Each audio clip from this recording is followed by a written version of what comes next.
योग साधना के साथ। तो बीच बीच में हम चर्चा चर्चा करते रहेंगे योग साधना के साथ पानी के ऊपर, पानी पीने के सही तरीके हुए। आइए सबसे पहले हम योग साधना के साथ प्रारंभ करते हैं, क्योंकि योग साधना के लिए हम जुड़े हैं, अपने आप को स्वस्थ करने के लिए हम जुड़े हैं। तो सबसे पहले हम योग साधना के लिए अपनी टांगे सीधी कर लेते हैं और दंडासन में बैठ जाते हैं। सबसे पहले सूक्ष्म अभ्यास से हम आज का दिन की योग अभ्यास प्रारंभ करेंगे। दोनों टांगे सीधी कर लीजिए। अब क्या करना है, दोनों हाथ कमर के बिल्कुल नजदीक से नजदीक रखें ताकि मेरी रीढ़ सीधी रहे, रीढ़ बिल्कुल ना मुड़े। चेहरे पे मुस्कुराहट का भाव रखते हुए अपने पैर के पंजों की उंगली को ऊपर नीचे चलाएं। अधिक से अधिक उंगली को दबाएं और फिर खोलें, दबाएं फिर खोलें। और कोशिश करें कि हर क्रिया को आज आप श्वास से जोड़ दें। श्वास का लेना और छोड़ना सबसे महत्वपूर्ण क्रिया होती है मेरे जीवन में, प्राणों की वायु को बढ़ाते हैं। तो श्वास भरते हुए उंगलियों को खोलें पैर की, और श्वास खाली करते हुए बंद करें। सबसे पहले यही हमें करना है ताकि हमारे जो शरीर है वो आगे के आसन प्राणायाम के लिए तैयार हो जाए, हिटिंग आ जाए मेरे शरीर में। इसलिए हम सूक्ष्म अभ्यास को करते हैं। मध्य में आते हुए क्या करना है, अब आपको अपने पैर के पंजों को श्वास भरते हुए अधिक से अधिक अपनी ओर खींचें, पूरी ताकत लगाएं। इतनी ताकत लगा दे कि मेरी एड़ी आसन से उठ जाए। और अब श्वास खाली करते हुए धीरे धीरे आसन की ओर लेके जाएं, आगे की ओर खींच दें। अब की बार प्रयास रहेगा मेरी अंगूठे उंगली आसन से लग जाएं। अब इसी अभ्यास को दोहराएं। श्वास भरते हुए अपनी ओर खींचें और श्वास खाली करते हुए आसन की ओर। इस क्रिया को निरंतर करें और आप स्वयं प्रभाव को महसूस करेंगे। मेरी पिंडली से लेके मेरी थाई तक एक एक नस खिंचाव में आ जाती है जब मैं इस अभ्यास को करता हूँ। तो आगे जब मैं अभ्यास करूंगा, आगे जो मैं आसन करूंगा, उसके लिए बहुत अच्छी ये क्रिया है, सूक्ष्म अभ्यास जिसे हम कहते हैं। चलिए अब मध्य में आएंगे और अपने दोनों पैरों को दाएं तरफ लेके जाएंगे। जब दाएं तरफ दोनों पैर जाएंगे तो छोटी उंगली मेरे आसन से लग जाएगी, दाएं पैर की। धीरे धीरे मध्य में आए, अब बाएं तरफ लेके जाएं इसको, बाएं तरफ लेके जाएं, मध्य में आए, एक बार फिर दाएं तरफ लेके जाएं, फिर बाएं, और अब मध्य में आए, दोनों पैरों को अपनी ओर खींचें, दाएं तरफ, नीचे की ओर, फिर बाएं तरफ, फिर अपनी तरफ, यानी कि गोलाकार चक्र में अपने पैर के आपको पंजों को घुमाना है। एड़ी के साथ एक लंबा शून्य बनाना है अपने पैरों से। बहुत सुंदर, बहुत सुंदर अभ्यास।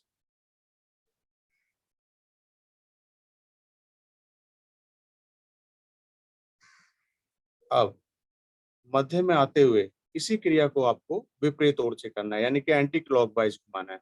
अभी मैंने अपनी ओर से दाईं ओर करा था, अब अपनी ओर से बाईं ओर करना है। फिर नीचे, फिर दाएं, फिर अपनी ओर। बहुत सुंदर, बहुत सुंदर प्रभाव आ रहा है। मेरी एड़ी से लेकर जंघा तक का भाग पूरी तरह प्रभाव, मेरी नसें खिंच जाती हैं, मेरा शरीर हीटिंग पावर में आ जाता है, आगे के लिए फ्लेक्सिबल बनता है मेरा शरीर आसन योगा के लिए। योग अभ्यास हम करें निरंतर, स्वस्थ रहने के लिए बहुत जरूरी। धीरे धीरे मध्य में आए। अब अपनी दाएं टांग को मोड़कर बाएं टांग के घुटने पर रखें।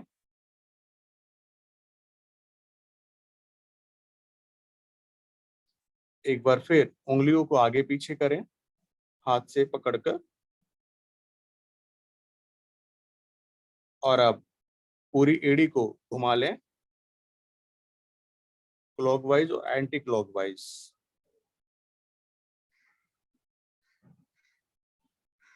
अब दोनों हाथों से घुटने पे पकड़ बनाएं।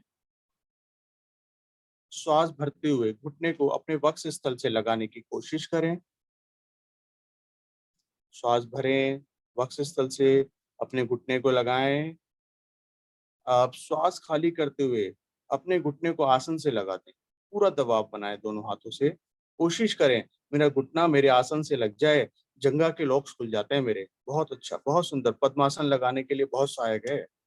चलिए एक बार फिर उठाएं, वक्ष स्थल से लगाएं, 1 से 2 बार इसको दोहरा लें आप, ऊपर नीचे घुटने को। बहुत सुंदर।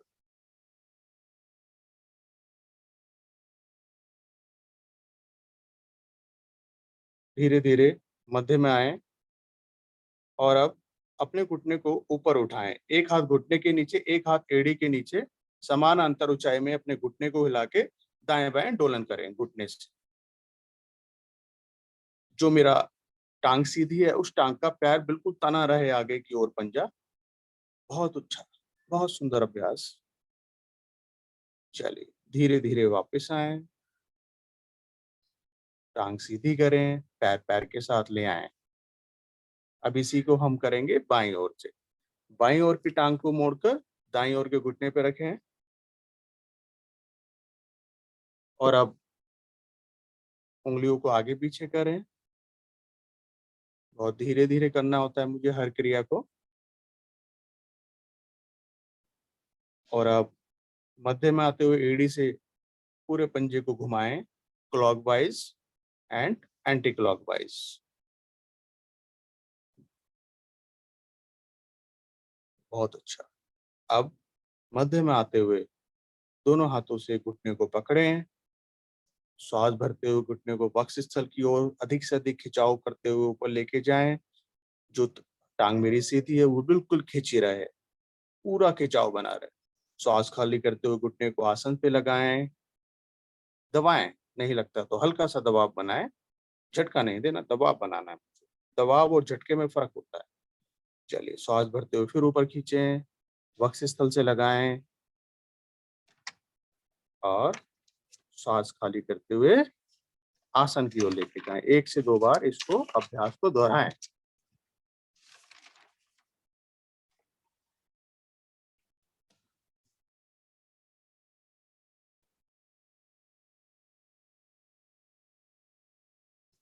मध्य में आकर रुकें।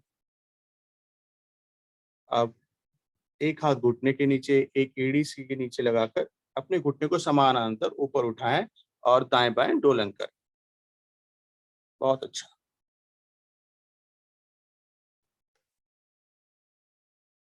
बहुत सुंदर।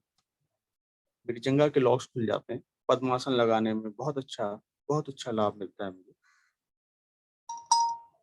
चलिए अब मध्य में आते हुए दोनों टांगे सीधी कर। अब यहीं से पद्मासन लगाएंगे। दाएं टांग को उठा के बाएं टांग के जंघा पे रखें, अधिक से अधिक एड़ी को अपने मूल भाग से लगाएं। उसके बाद दूसरा पैर यानी कि बायां पैर उठा के अपनी दाईं ओर की जंघा पे स्थापित करें। जो साधक पद्मासन लगा सकते हैं बेस्ट है, अन्यथा सुखासन, अर्ध पद्मासन, जिस आसन में आप स्थिर होकर बैठ पाए उस आसन में बैठ जाएं। कमर गर्दन बिल्कुल सीधी कर लीजिए, हाथ दोनों ज्ञान मुद्रा में, चेहरे पे मुस्कुराहट का भाव रख लीजिए और अब हम लेने जा रहे हैं गहरी लंबी श्वासों का अभ्यास। गहरी लंबी श्वासों का अभ्यास से भी मेरा शरीर में हीटिंग पावर आती है, जिससे मैं आगे के योग अभ्यास बहुत अच्छी तरह कर पाता हूँ। अभी मैंने अपने शरीर की जो नसें हैं उसको खींचा ताकि वो फ्लेक्सिबल रहे, आगे के आसन अच्छी तरह बने। और अब मैं श्वासों की क्रिया कर रहा हूँ, अपने इंटरनल ऑर्गन को तैयार कर रहा हूँ आगे के अभ्यास के लिए। तो आज हम श्वासों का जो अभ्यास है कैसे करने वाले हैं। अपने हाथों की हथेली को घुटने पे रख के खोल लीजिए, घुटने पे रख के खोल लीजिए, आसमान की ओर हथेली का रुख होगा। राइट। अब क्या करना है, जैसे कि आपको लास्ट क्लास में भी बताया जा रहा है कि श्वास भरनी है तो आपका पेट फूलेगा और श्वास खाली करनी है तो पेट पिचकेगा, यानी कि नाभि को रीढ़ से आपको लगाना है। लेकिन आपको इसके साथ क्या ऐड कर देना है, श्वास भरते जाना है, पेट फूलता जाएगा, मुट्ठी को बंद करते जाना है। अधिक से अधिक मुट्ठी बंद करते जाएं, श्वास फूल रही है, मुट्ठी बंद होती जा रही है मेरी, पेट फूलता जा रहा है, मुट्ठी बंद होती जा रही है, बिल्कुल खिंच टाइट हो जाती है मेरी मुट्ठी। और जब श्वास खाली करेंगे तो मुट्ठी को धीरे धीरे खोलते जाएं, पेट को पिचकाते जाएं। ठीक है। इस प्रकार से आज हमें श्वासों का अभ्यास करना है, गहरी लंबी श्वासों का अभ्यास। सुबह सुबह ब्रह्म बेला में बहुत भाग्यशाली हैं आप, जो सुबह सवेरा नियमित उठ के योग साधना के लिए आते। करें इस अभ्यास को कंटिन्यू। तो आज हम बात कर रहे थे, हमारा विषय था पानी पीने का सही तरीका व उसके महत्व। तो बात करें तो सबसे पहले मैं बताना चाहूंगा कि आप जान लीजिए कि जल ही जीवन है, क्योंकि जल जब तक है, जब तक ही हमारा जीवन है। तो इस जल को हमें सेव करना है। सबसे पहले तो हम ये मैसेज सब तक पहुंचाएं और स्वयं भी इसका पालन करें। जल जीवन है। और सेकंड बात आती है कि जैसे कि आपको पता है कि अभी आपदा में ऑक्सीजन की कितनी कमी हो रही है, और वृक्ष ना लगाने के कारण सबसे बड़ा कारण यही कि हमारे यहाँ वृक्ष कम है, जिससे ऑक्सीजन नहीं मिलती। तो सेम वही प्रोसीजर है कि पानी को हमें बचाना है, तो फ्यूचर में हमें कोई दिक्कत ना आए, इसके लिए भी हमें जल ही जीवन के इस मैसेज के सहारे काम करना। तो अगर हम बात करते हैं जल की, जल पीने का सही तरीका और उसके में, तो आपको पानी पीने का सही तरीका नहीं पता, तो आप ये सोच रहे होंगे कि अब इसमें भी क्या रॉकेट साइंस है पानी पीने में। पानी तो हम सभी पीते हैं, लेकिन इसमें भी थोड़ा हम बात करें तो साइंस और आयुर्वेदिक के हिसाब से हम जल का ग्रहण करें तो हमारे शरीर में जो बीमारियां हैं 90% खत्म हो जाएंगी। पर्याप्त मात्रा में पानी पीने से शरीर का मेटाबॉलिज्म अच्छा रहता है, जिससे आपका पाचन सही तरीके से होता है। वे पानी पीते रहने से शरीर का जो फैट है ना, वो जमा नहीं होता। हमारा शरीर में 75% आपको पता होगा कि पानी वाला भाग है। तो हमारे शरीर में जब भी कुछ हम खाते हैं पीते हैं, तो वो पानी के यानी कि लिक्विड में तब्दील होता है, उसके बाद हमारे शरीर के अंदर जाता है। तो अगर हम बात करते हैं पानी के लिए, तो पानी पीने के साथ की अगर चर्चा करें तो आप 4 नियमों का पालन करना स्टार्ट कर दें, जिससे कि आपकी 90% बीमारी खत्म हो जाएगी। और जो बीमारी आती है वो कहाँ से आती है? 90% बीमारी हमारी पेट से ही उत्पन्न होती है। और पानी वाला जो भाग है वो पेट में ही जाता है, और पेट से ही सारी बीमारियां उत्पन्न होती है। तो उस पानी पीने के तरीकों को ही हमने थोड़ा सा सुधार करना है। उसमें हम 4 नियम बांध लें तो हम पानी अच्छी तरह पी सकते हैं और अपने शरीर को स्वस्थ रख सकते हैं। तो सबसे पहले आपको एक नियम बांधना पड़ेगा कि खाना खाने के बाद तुरंत पानी ना पिए। ठीक है? क्योंकि खाना खाने के तुरंत बाद अगर हम पानी पीते हैं तो उससे भी हमारा डाइजेस्टिव सिस्टम खराब होता है, जिसके कारण हमारे जो पेट है उसमें काफी सारी दिक्कतें आनी स्टार्ट हो जाती हैं। जैसे कि हम बात करें कि हमने अभी भोजन करा, तो भोजन करा, तो जब हम भोजन मुंह से स्टार्ट करते हैं, पहला निवाला हमारे मुंह में जाता है। जब हम उसको चबाना स्टार्ट करते हैं तो उसमें लाल हमारी मिल जाती है। लाल मिलती है तो वो पेस्ट बन जाता है। पेस्ट बन के फिर वो जाता है। जब हम खाना खाना स्टार्ट करते हैं तो हमारे पेट में अमाशय होता है, जिसे हम कहते हैं जठर। जठर वाला भाग होता है ना, उसमें अग्नि प्रचलित हो जाती है खाना खाना स्टार्ट करते ही। तो जब वो अग्नि प्रचलित हो जाती है, उसमें जब हम वो खाना जाता है तो वो खाना पकता है हमारा, पचाता है वो जठर। जठर अग्नि जिसे हम कह सकते हैं। ठीक है?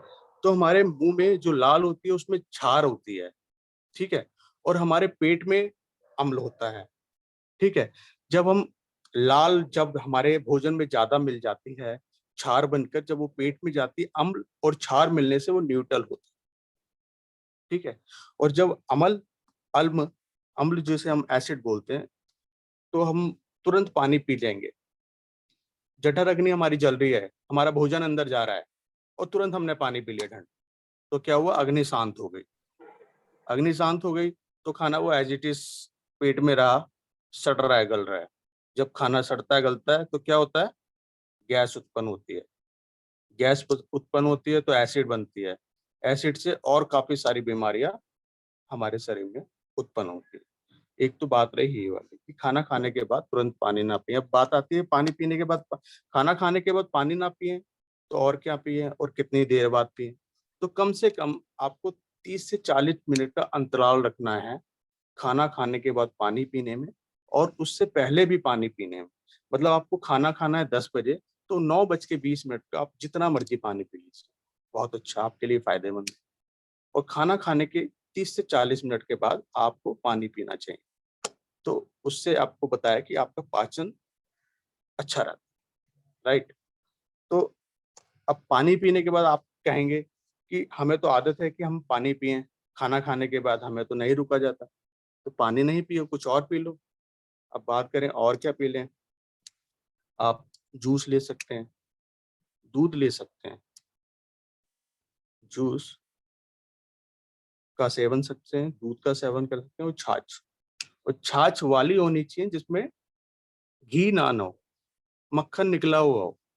उस प्रकार की आप छाछ का प्रयोग कर सकते हैं। अब बात आती है इसका क्या समय है? तो सुबह का जो भोजन होता है, नाश्ता तो आजकल चल गया है, अन्यथा पुराने समय में तो हम सुबह भोजन ही किया करते थे। तो सुबह के समय में सबसे सर्वश्रेष्ठ है आपका भोजन के तुरंत बाद जूस पिएँ। आप कहेंगे कि जूस सुबह-सुबह कहाँ से आएगा?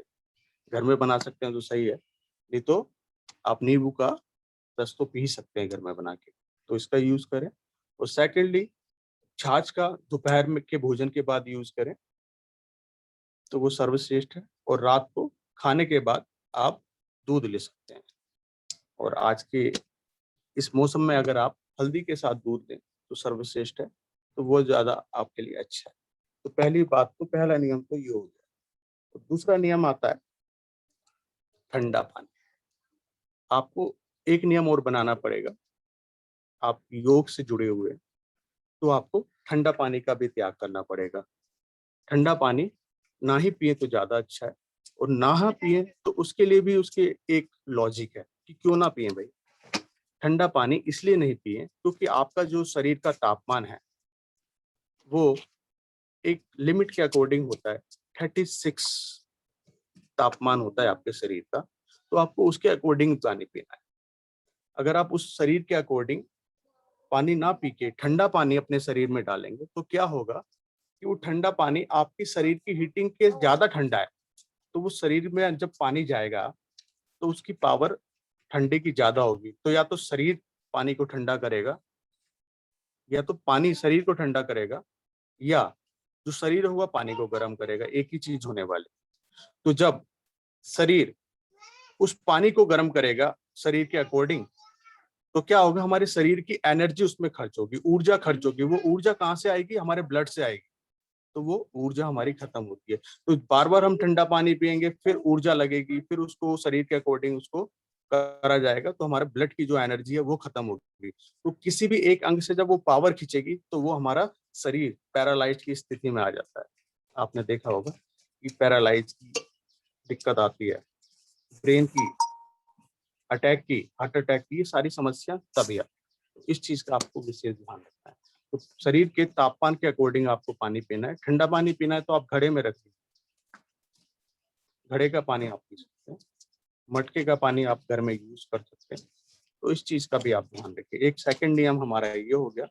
तीसरे नियम की बात हम करते हैं। एक नियम और आपको अपने जीवन में उतारना पड़ेगा, पानी के पीने का सही तरीका। आपको पानी घूट-भीट करके पीना है, सिप-सिप करके पीना है। क्या होता है मोस्टली घरों में देखा है, या हमारे भी घर में हो सकता है, हम कह सकते हैं कि बोतल उठाई और ऐसे गट-गट, गट-गट करना स्टार्ट कर दिया, तो बिल्कुल गलत है। इस पानी को पीने की सही क्रिया को भी आपको जानना पड़ेगा कि जब भी आप पानी पिएँ, सिप-सिप करके पिएँ, घूट-घूट करके पानी पिएँ, ताकि आपके जो मुँह की लाल है, वो उस पानी में मिल के जाए अंदर। आपको बताया था ना, पेट में अम्ल उत्पन्न होता है और हमारे लाल में क्षार है। तो जब वो क्षार और अम्ल मिलते हैं तो वो न्यूट्रल हो जाते हैं। तो जितनी अच्छी तरह हम इसका यूज़ करेंगे, पानी घूट-घूट करके पिएँगे, तो वो हमारे पेट में जाके हमारा डाइजेस्ट सिस्टम अच्छा रहेगा और हमारे को भूख अच्छी लगेगी, खाना अच्छी तरह पचेगा और हमारा शरीर फिट रहेगा। ठीक है? और ये कला आपने देखा होगा कि ये कला बचपन में बच्चों के अंदर ऑटोमेटिकली होती है। कई चीजें आपने देखी कि बच्चों को हम भगवान का रूप कहते हैं, क्यों कहते हैं?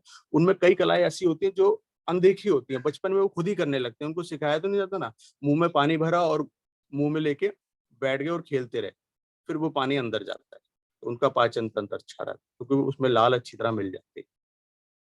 राइट। तो इस प्रकार से हमें घूट घूट करके पानी पीना है। हम आज संक्षिप्त चर्चा ही कर रहे हैं, तो इसलिए शॉर्टकट में मैं आपको बता रहा हूँ। तो इसके बाद इस पानी पीने का तरीका घूट घूट करके पीना है, और सुबह तो पानी जरूर पीना है। चौथा इसका हमारा नियम है, वो भी आपको बांधना पड़ेगा अपने नियम में। इस पानी को आपको सुबह उठ के जरूर पीना है।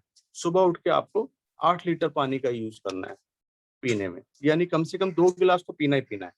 और गिलास गिलास की क्या कैपेसिटी है? 240 मिलीलीटर।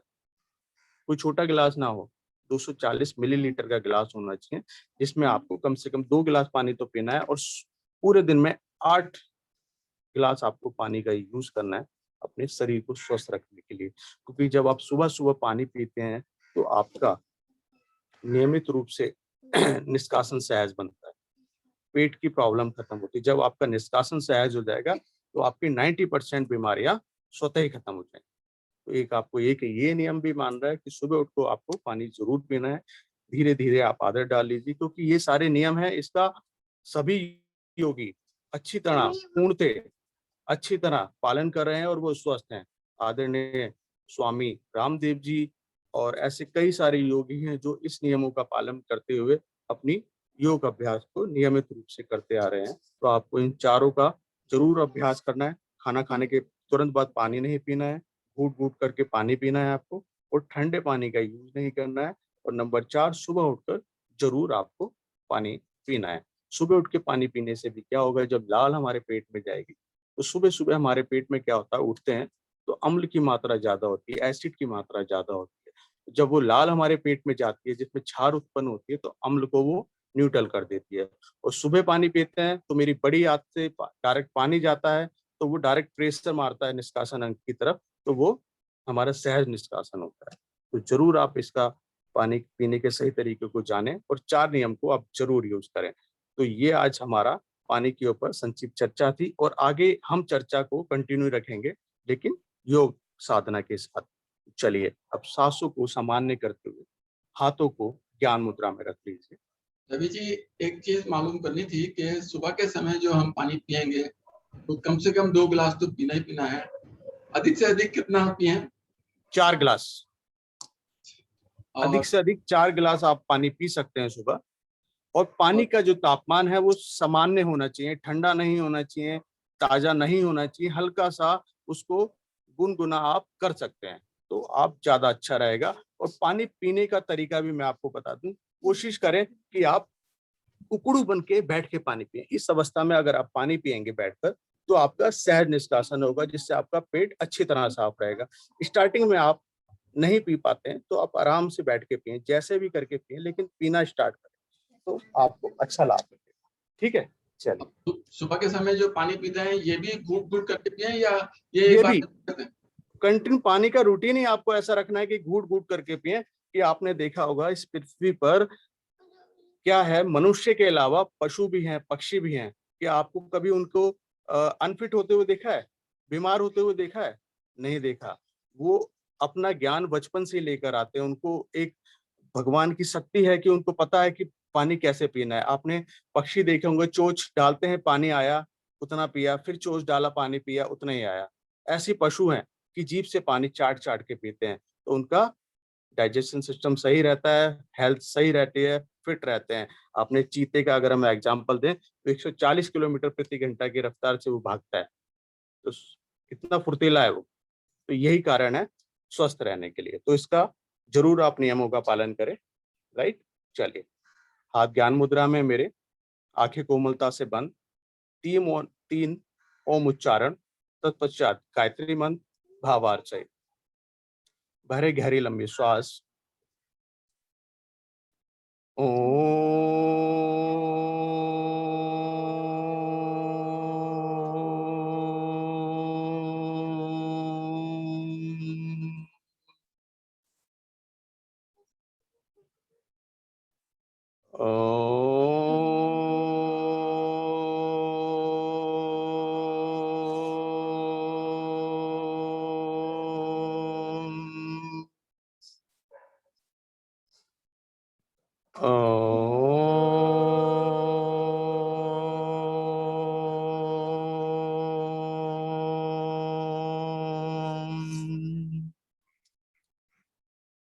गायत्री मंत्र। ओम भूर्भुवः स्वाहा तस्य वितुर्वरेण्यं भर्गो देवस्य धीमहि धियो यो न प्रचोदयात्।